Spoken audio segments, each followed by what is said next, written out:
Dari Abu Hurairah radhiyallahu anhu, ia berkata bahwasanya Rasulullah sallallahu alaihi wasallam bersabda, ada 7 golongan manusia yang akan mendapat naungan dari Allah pada hari yang tiada ada naungan kecuali namanya. Dan mereka itu ialah: yang pertama, pemimpin yang adil; yang kedua, pemuda yang terus menerus dalam keadaan ibadah kepada Allah; yang ketiga, pemuda yang tidak tertambat di masjid; yang keempat, 2 orang yang berkasih kerana Allah, berkumpul kerana Allah dan berpisah kerana Allah; yang kelima, seorang pemuda yang diajak berzina oleh seorang wanita yang kaya dan cantik dan dia menjawab, "Aku takut kepada Allah." Yang keenam, seorang yang bersedekah yang amat rahsia, sedangkan tangan kirinya tidak mengetahui apa yang diberi oleh tangan kanannya. Yang terakhir, seorang yang mengerti Allah, berzikrullah di waktu sendirian hingga meleleh air mata.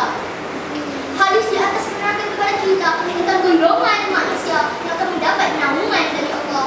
Para ahli hadis berpendapat bahawa naungan di sini dimaksudkan sebagai lindungan dan penjagaan Allah, terutama daripada madar, penyengat dan tidak sejengkal dari kepala manusia.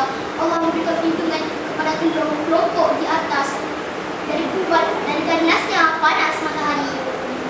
Dari ketujuh kelompok di atas, salah satunya adalah pemimpin yang adil. Menarik untuk dikaji bahawa pemimpin yang adil diletakkan dari atas pertama dari keenam yang lain.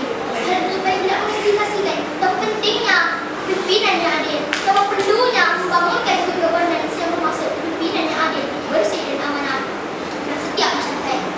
Kita baca Al-Quran secara cermat, keadilan merupakan salah satu nilai pokok dalam ajaran Islam dan menjadi paling tinggi dalam setiap masyarakat. Ada beberapa ayat baik secara langsung maupun tidak langsung yang menyeru para menegakkan keadilan. Bahkan dalam satu ayat disebutkan bahawa keadilan lebih dekat dengan takwa dan menjadi salah satu bahagian integral ketakwaan. Wahai orang yang beriman, tegakkanlah keadilan sebagai saksi kerana Allah. Janganlah rasa benci kepada kamu berlaku tidak adil. Berlaku adillah kerana itu lebih dekat dengan takwa. Keadilan yang disebutkan dalam Al-Quran pada dasarnya mencakup dalam bidang ekonomi, sosial dan terlebih lagi dalam bidang hukum.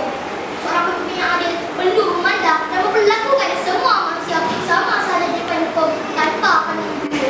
Hal ini yang telah diserukan dalam Al-Quran dan dicontohkan oleh Rasulullah yang menegakkan hukum. Wahai orang yang beriman, inilah kamu orang yang benar-benar menegakkan keadilan, jadi saksi kerana Allah yang terhadap dirimu sendiri, bapa, ibu dan kaum kamu. Jika mereka kaya atau miskin, Allah lebih mengetahui kemaslahatan.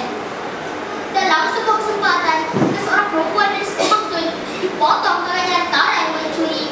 Kemudian kedua perempuan itu meminta Usama bin Zaid supaya memohon kepada Rasulullah untuk membebaskan perempuan itu.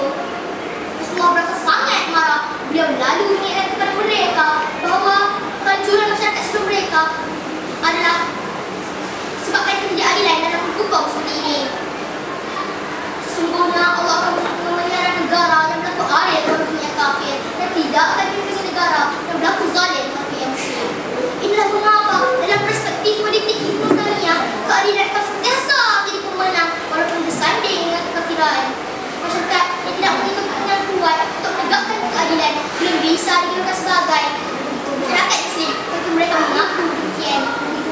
Seorang pemimpin yang tidak memiliki kepentingan kuat untuk keadilan, kejujuran, transformasi dan keterbukaan di hadapan Allah tidak akan mencium bau syurga. Jadi, jangan kamu saya syurga, cuba orang yang saja sudah tidak diizinkan Allah. Barang siapa melihat kemungkaran, maka tidak ada yang berubah dengan dagangnya. Jika dia tidak mampu, maka ubahkanlah dengan lisannya. Jika dia tidak mampu, maka ubahkanlah dengan hatinya. Dan yang demikian adalah selemah-lemah iman. Dalam konteks sebuah negara, sudah saatnya seluruh lapisan masyarakat bersatu padu, terutamanya masyarakat Muslim, untuk membina suasana good governance seperti yang dianjurkan oleh Al-Quran. Sebelum saya mengundur diri saya ingin menyajikan tamu-tamu semua dengan 2 rakaat pantun. Begitu keadaan Pak Cik Amin, sudah sebentar duduk di taman. Inilah kita